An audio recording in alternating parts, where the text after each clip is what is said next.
in the State Archives in the Nevada State Library and Archives building in Carson City. The State Archives keeps the historical records of state government and documents the official decisions, the policies, the laws, the opinions of the Supreme Court, and all the official actions that state government bodies make.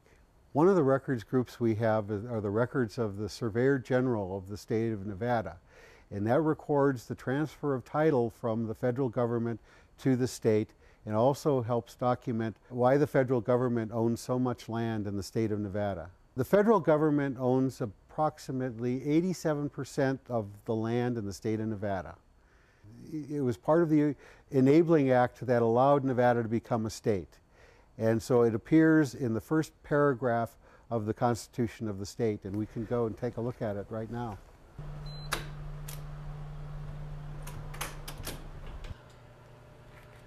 This is the first page, which has the ordinance that describes the conditions in which Nevada was going to become a state. There were three conditions. The first is that there would not allow slavery to be in the state. The second was that there would be toleration of all religious sentiment. And the third is that the people inhabiting said territory do agree and declare that they forever disclaim all right and title to the unappropriated public lands lying within the territory, and that the same shall remain at the sole and entire disposition of the United States. Nevada was the first state in the West to become a state, and it was going to set a new precedent for states coming into the Union. Congress wanted three states originally, Colorado, Nebraska, and Nevada, and basically required the same things of all those states. And it was to emphasize that all of the states basically have given up their sovereignty to the United States government. And so every state that entered the Union after Nevada had that ordinance in there where they gave up all of their public lands. These are the first records of Carson Valley, Utah Territory. Nevada was part of Carson County beginning in 1851. It wasn't organized into counties yet, and they needed some kind of recognition for their land claims because they all had ranches set up and they had trading posts. So they came together and they formed their own government. This is the public record that says, pursuant to the notice of this meeting, we've all come together and we agree to form our own government. And these are the proceedings dated November 12th, 1851. They actually set, and they sent a resolution off to Congress to try and create their own territory, all maybe 80 people that were settling in this area here. They never really owned the land, but they had what's called a possessory claim. And the possessory claim meant that they had the government had a right to recognize their claim on the land, but they did not legally own it because all land ownership comes from the federal government. And it comes from the federal government because this part of the United States was acquired from Mexico in a treaty of Guadalupe Hidalgo in 1848. And so the federal government had the right and title to all the land that was in the state and prepared to grant it out in portions. They would sell it to individuals, or they would grant states a certain amount of property so that they could sell it off to support their local government or their state government. And so the state, we would create a list, which was called a clear list, which we would send back to Washington, D.C., to the Department of Interior, and they would review it, and then they would grant that property to the state of Nevada for Nevada to sell. This is Carson City Land District for public buildings containing an aggregate of 6,650 acres. So the State Land Office petitioned the General Land Office of the Department of the Interior for this particular aggregate of land. And this is the descriptions of the lands, the date of the selection, the description which is done in sections and townships and ranges, and the amount of land in each tract. It looks like they were estimating the amount of money that the federal government would have made if they sold the land, and they transferred it to the state because the prices were comparable. The state sold its property that it received for the same amount that the General Land Office of the U.S. government did. And so it was approved by the State Land Commissioner and Surveyor General of the United States and sent to Nevada. So this becomes a legal document. Becomes the document by which Nevada keeps track of its own public land that it received from the federal government. This is a map that shows public and private land ownership in the state of Nevada. This gives you an idea of what 87% of the land in Nevada looks like. 87% is owned by the federal government. All of the white portions in the map show private ownership, and they're very sparse. The majority of the people live down in the Las Vegas, Clark County area down here, which is all privately owned now.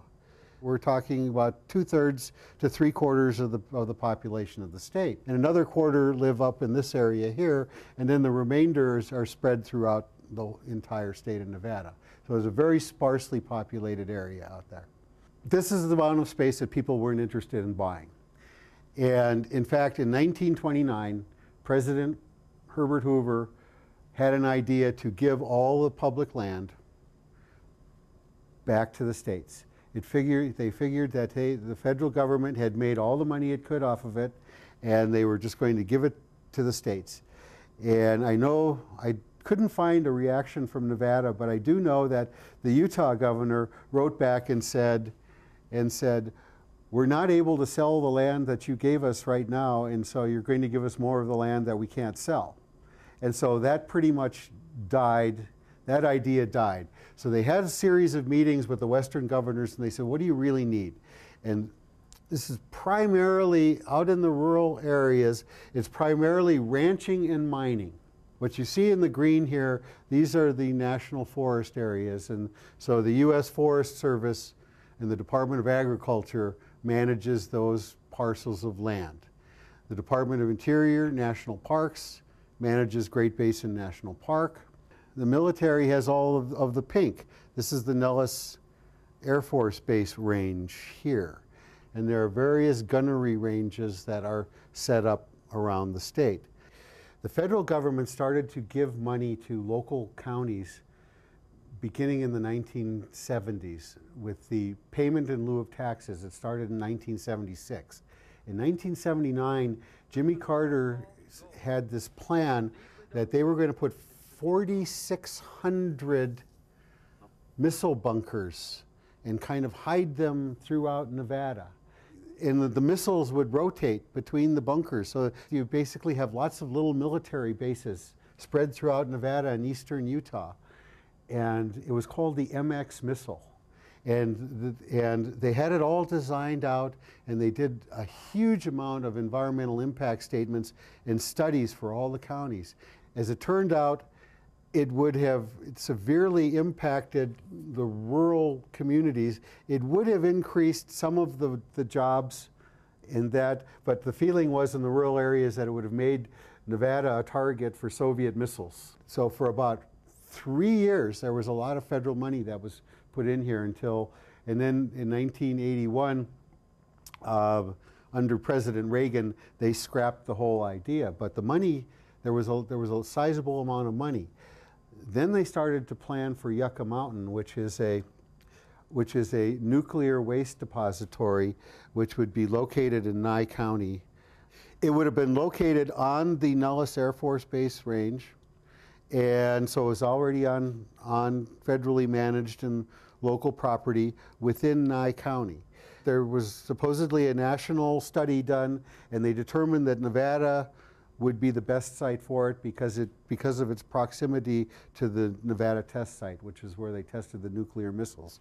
So it would be a relatively safe place to store nuclear waste from all around the country. No one really likes the fact that Yucca Mountain is going to be there. And one of the main reasons is that the radioactive material would have to be transferred from all across the country. It was going to be transferred by truck or rail, and it was going to follow the major highways or the major train things, and it was going to come into contact with major cities. So right now, there's still some kind of activity there where they maintain the property, but they weren't going to go forward with it anymore. Whereas, Nevadans don't want to own the land necessarily. They want to have a stronger say in how and what the federal regulations are. There was a feeling that the federal policy was made back east without any knowledge of what our local conditions are. And that's where we usually run into any kind of tension between the two. Unless they find a new use for the land, I think this is the way it's going to be from now on. I don't think it's going to change.